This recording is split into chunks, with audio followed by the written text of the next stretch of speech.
As a lot of you guys know, we've been interested in long range and precision shooting here at TREX Arms, and as I was going down the rabbit hole of what equipment was available on the market, one thing I was thinking about is how can a larger precision rifle, like this bolt gun, this M40A6, or like my 2010, how can that gun get shrunk down to a smaller size and moved around in a more surreptitious manner?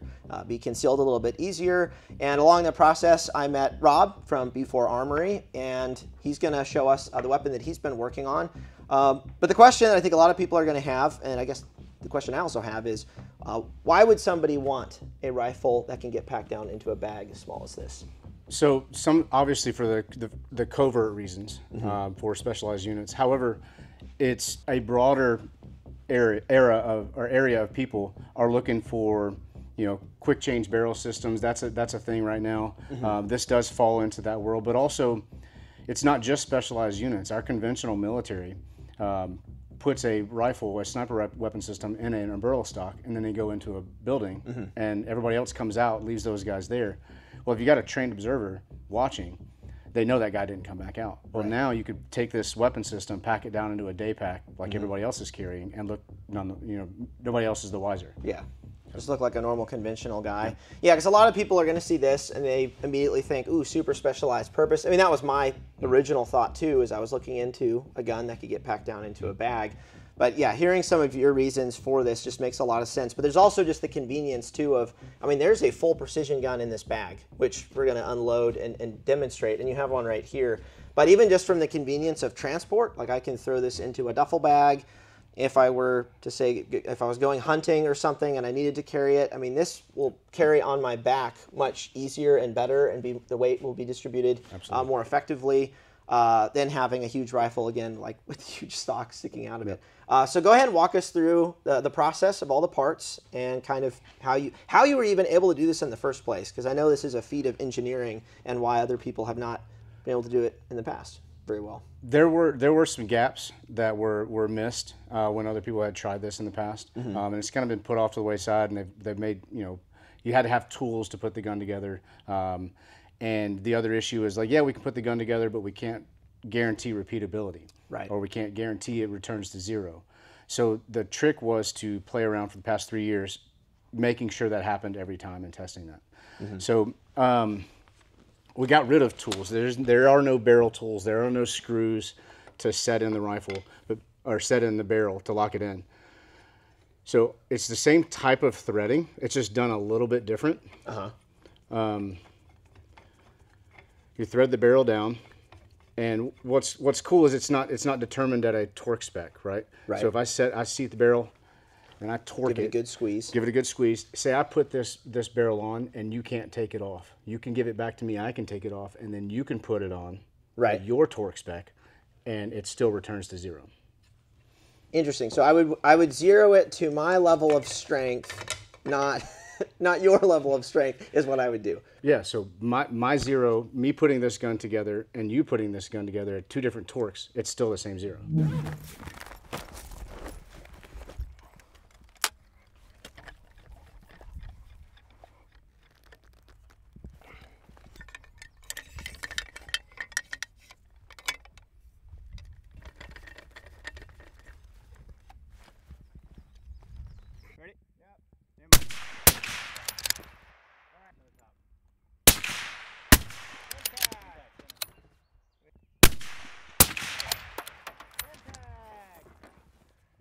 Oh, it's still the same zero. Yep. So I don't have to change anything. So I've had multiple demos where I've watched it. It's amusing, where one officer would put the gun together and he'd hand it to the other guy, and the guy's struggling to get the barrel off, and so he has to give it back to him, and then the other guy puts it onto his torque and shoot it and have exactly the same zero. Jeez, that's awesome. So what's the fastest, you just put that together just while we were talking, which is super cool. What's the fastest you've been able to assemble one of these, and then I guess take a shot or not take a shot? That's subjective. I've put it together so many times, it's a little unfair. Sure, but, yeah. You train with it, and you'll get faster and faster. The trick is to not rush because you start bobbling. But I've done it in 40 seconds, put the gun together in 40 seconds.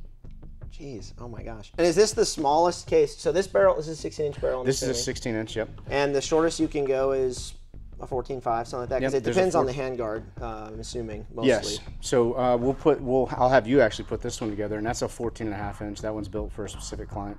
But yeah, you'll see this is the shortest rail that I currently use.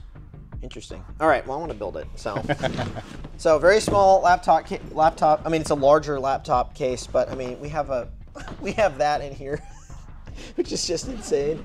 So I'm not doing this for time. We'll do that later. This will be my first time building it, so.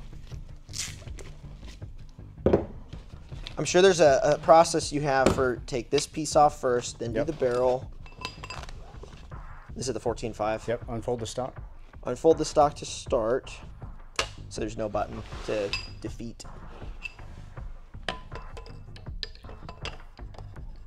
Assuming righty tighty. Yes, sir. And it goes on just that easy. Can you over torque it? You can over torque to the sense that you can't take it off. So if you were to put a muzzle device on while you were, had the barrel affixed to the rifle, then you would be torquing the barrel on as well, and you would be able to take it off by hand. All right, that feels decent. Handguard. Slide straight over. You'll Assuming see it needs to align with the square area. Yes, and that'll like kick back just like that, and then seat the screws. So screw one in most of the way, screw the other one in. Does it matter which one? Bottom No, or it does not. Doesn't matter? No, it does not. There's not like a specialized. See, I'm doing all this with no. I saw you do it, and then it's also common sense, barrel and handguard. Then, but the only trick is the stock. You want to deploy the stock first. Yeah, so you're not resting on optic or anything. Makes in the back. sense. Yep. And these just hand tight. Yep, hand tight. As much as you can. Go back and forth with them to make sure they're not like that. So tighten one, tighten the other, then check the both of them. Yeah. Because you're creating leverage on that rail. All right, those are both good. Suppressor. Yep. Which can is this? That's the KGM R30K on a Reardon mount. Yep, plenty. If you over torque the suppressors, then it becomes, you go to take the suppressor off, you end up taking the barrel off. So that slides down to the top. Okay, so it's not a. Yep. So unloosen the thing and turn it around because I got it collapsed the other way. Flip it. There you go. Oh yeah, you want the lever on the other side. Yep. And you have the bipod facing this way for just packable in the. Yeah.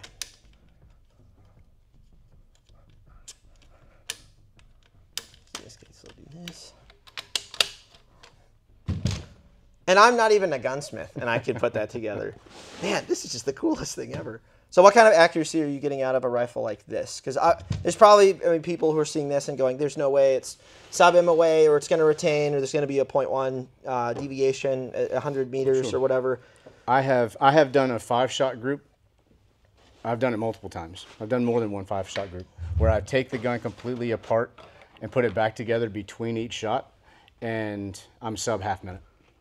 Jeez, that's very cool. What calibers are you making this in? So this one's a 308. Both of these are 308s. This one also has a 6.5 Creedmoor barrel. I have an 8.6 Blackout barrel that I'm testing right now.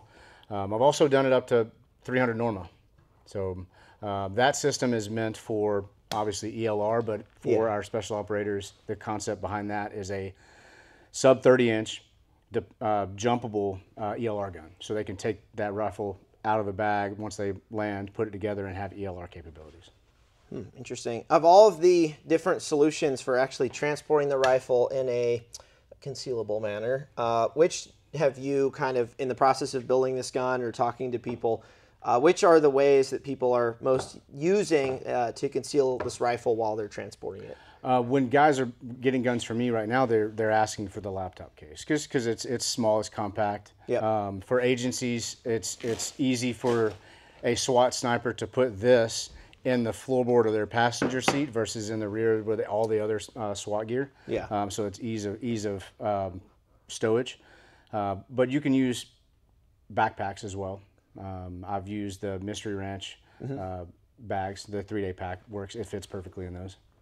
Interesting. What do you think is the biggest misconception about guns like this, or that you're already dealing with on the customer side, presenting a gun like this? Everybody keeps telling me to add a tool to it. The whole purpose was to be a completely toolless. Make a small wrench to torque the barrel on. And the whole purpose was to be toolless. The design makes it not need that. So what I want to get people away from is understanding, the machining process that we're using and that we're applying in these barrels makes that not necessary. Interesting. As far as, so obviously I'm hand tightening the barrel onto the action, or onto the, I guess it's the action, the assembly.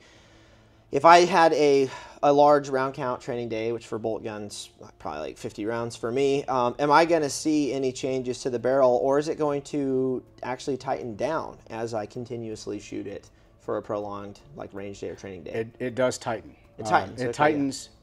It does not walk off. It does Okay, not good. loosen. Yeah. It does tighten, but not to a point where you can't hand loosen Yep. it. So, in fact, the amount of torque that you just put on it, it's probably not going to go more than that. Interesting. And then if I just shoot, say, 100 rounds through it and it gets a lot tighter, then I might need to maybe bring it to the Armory and maybe use a tool. I see you have a flat. I don't know if you have flats on That your was barrel. a customer requested that. Wanted a flat, I've yeah. never used the wrench flats on the guns. So So it's even probably I've not shot necessary. a complete match of a couple hundred rounds over 2 days. Yep. And popped the barrel right And then off. it's good to Yep. go. So why should anyone buy anything else if they can buy this? They shouldn't. Oh, okay. Well, there you go. And what's the price point on these right now? The MSRP, I have them set at $94.99. The closest competitor to that gun is higher than that, but I'm running a deal right now for $74.99. Okay, yeah, and just for comparison, like that is expensive. I mean, people are going to hear that and go, "Wow, it's $7,000 to $9,000 for a bolt gun." A lot of the high-end bolt guns, AIs, are up in that range. The Barrett MRAD's like I think 7 or 8, depending on which one you get. I paid 10, which this is a clone gun, so it costs a little extra because it's using a chassis that doesn't exist anymore. A lot of the high-end professional bolt guns out there, at least used in the military, are in that $7,000 to $10,000 range. So it's not. I don't see it as unreasonable. I mean, would I like if this gun was $2,000? Like, yeah, I think that would be cool. What could be done to actually, like, if in the future this was something that the industry started to move towards, mainly out of convenience, not out of some special operations, assassin type reasoning, but people were just like, yeah, I want a bolt gun I can take apart and put together, without tools. What are things that could be done to make that type of product more consumer friendly?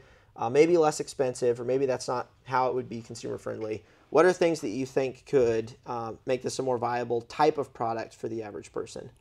You're going to sacrifice repeatability. You're going to sacrifice the overall accuracy of the weapon system.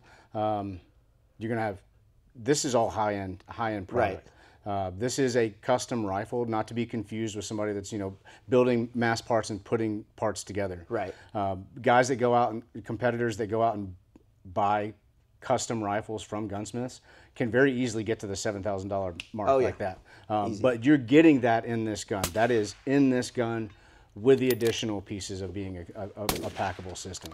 So what you would normally be paying $7,000 or close to for a custom rifle, you're getting that, and it's a takedown system, and it's or a quick change barrel system, or the other piece of that puzzle is you're getting it a lot faster than what you're getting a custom rifle for. So custom rifles, can take anywhere from 6 to 12 months to get. Sure, yeah. Right now, my lead time is 4, and I'm trying to get it Even shorter than faster. that. Yeah. It also depends on how many of you guys go and buy one of these guns. Maybe the lead time will go up. As far as quick change, that's a thing that obviously is a kind of a big deal right now. My understanding with a lot of the quick change barrel systems is they still require a tool, most of them on the market. It's something you can do in the Armory. It's not something you would do, say, in the field. Correct me if I'm wrong, but this seems like the only, at least what I've seen, actual quick change barrel system, because I don't need a tool. I could literally take 2 barrels to the range, shoot my 308, pop the barrel off in the suppressor if I'm using one, throw my 6.5 on, and I'm good to go. Same mag, same everything. It's actually fully quick change. Is that correct? That's correct. So I had, for this gun, I have a 308 and a 6.5 barrel for it. I can zero my 308, and then I can take the 308 barrel off, put the 6.5 barrel on, because I've done it multiple times. Right. I know my zero offset, so I can either dial my zero offset or account for it in your ballistic solution or ballistic solver, and shoot your 6.5, and then so say you dialed your zero offset, take the 6.5 back off, put the 308 back on, go back to 0.0, and you're still good. Interesting. This is kind of reminds me of there's new video games now where you can like change the gun mid-game, like in an elevator or something. Well, this you could do that. You could have a 24-inch barrel, start with the 16, pull it out, and throw it on. You brought up the other companies, Barrett, AI. They're great weapon systems. I won't knock anybody. They are at a price point that is higher. They're playing a different game. Yeah. They're pros, but they're playing a different game than what I'm playing. Yep. Absolutely. So what kind of customer are you? Obviously you designed this. Or who was your target customer when you were coming up with this and building it out? I wanted to replace the gun that I was issued, or that we were issued overseas. I wanted to give a better system to the end user. The guys that are putting dudes down, I wanted to put that system in their hands. But I completely support 2A. Yeah. This is available for everyone. That's awesome. So I want people to realize that its capabilities and use it for what it is. Maybe you don't need a laptop case deployable system, but you want one gun that has multiple barrels. Yep. You know, so it's moldable to the mission, whether that be, you know, a civilian that wants that system or a tier 1 operator. Yep. Or you just want a gun that you can pack because you're doing a hunting trip out in Utah or somewhere. Absolutely. And you want something smaller.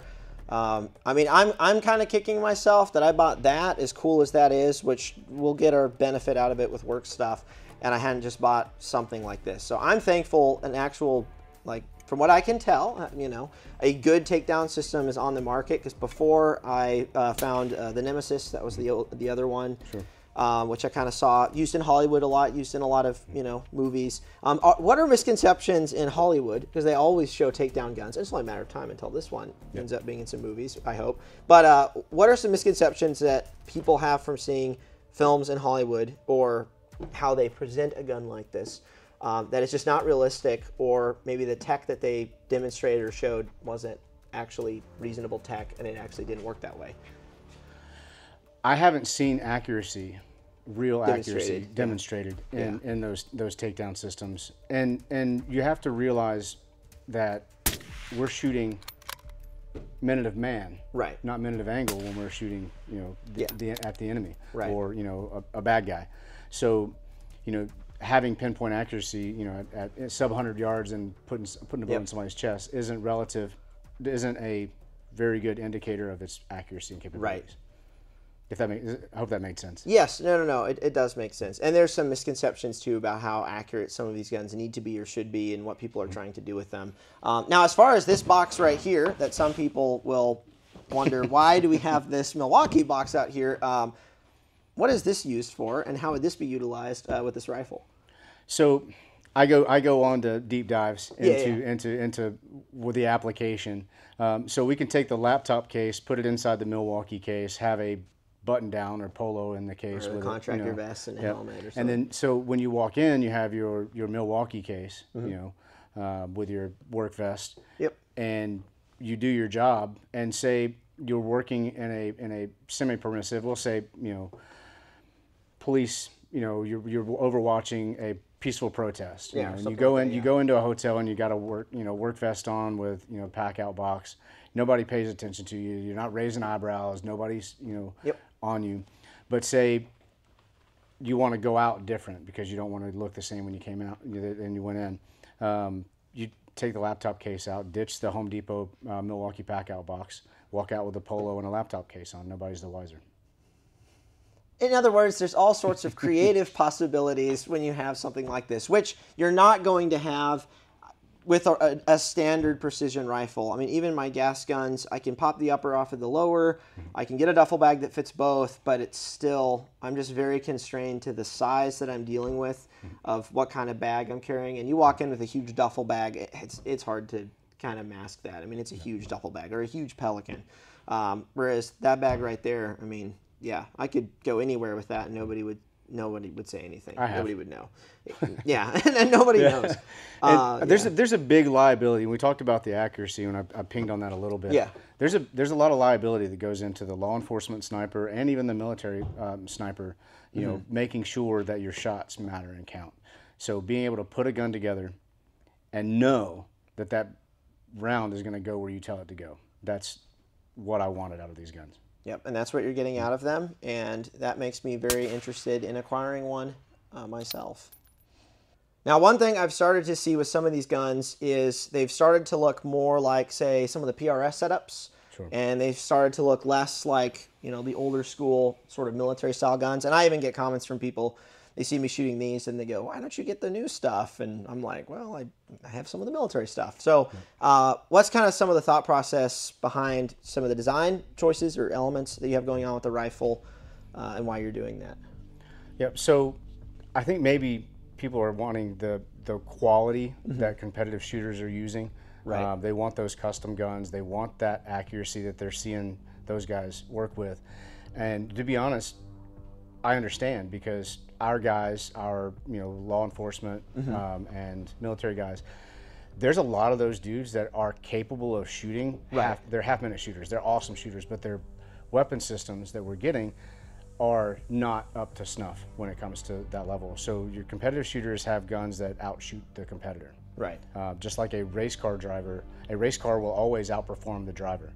So we should have weapon systems in those guys' hands that outshoot the shooter. And right now we don't have it. Interesting. So one training scenario that I'm envisioning with a rifle like this is I just signed up for my first PRS match. So it's in August. So that'll be fun. Gonna shoot my CSR probably.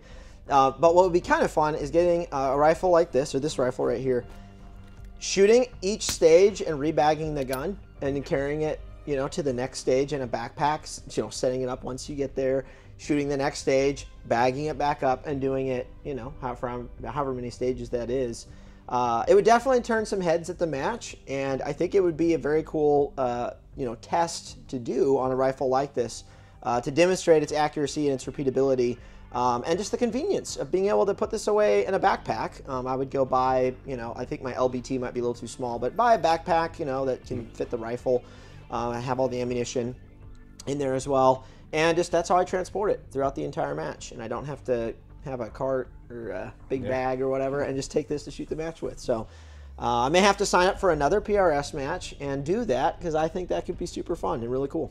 Where do people find you and what you're doing, and where would they go if they were interested in learning more about the gun or they wanted to buy one?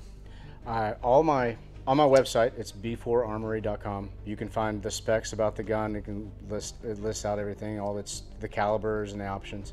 But to purchase, I do direct to consumer myself, so they would call me. Awesome. Good. Or email me at rob@b4armory.com and list all the things out. I'll work up a quote and send an invoice. Handle it that way. Awesome. Well, hey, thanks so much for coming out, showing us these guns and a new capability that exists on the market. And I want to personally thank you for making this available to citizens, and make, a project like this often in our industry would be something that is made for a particular agency or a particular unit or organization, and then is usually not available to consumers. So I appreciate that you're making this available to them while still at the same time making it available to everyone else. Absolutely. So thank you. Thanks for watching, and we'll see you guys next time.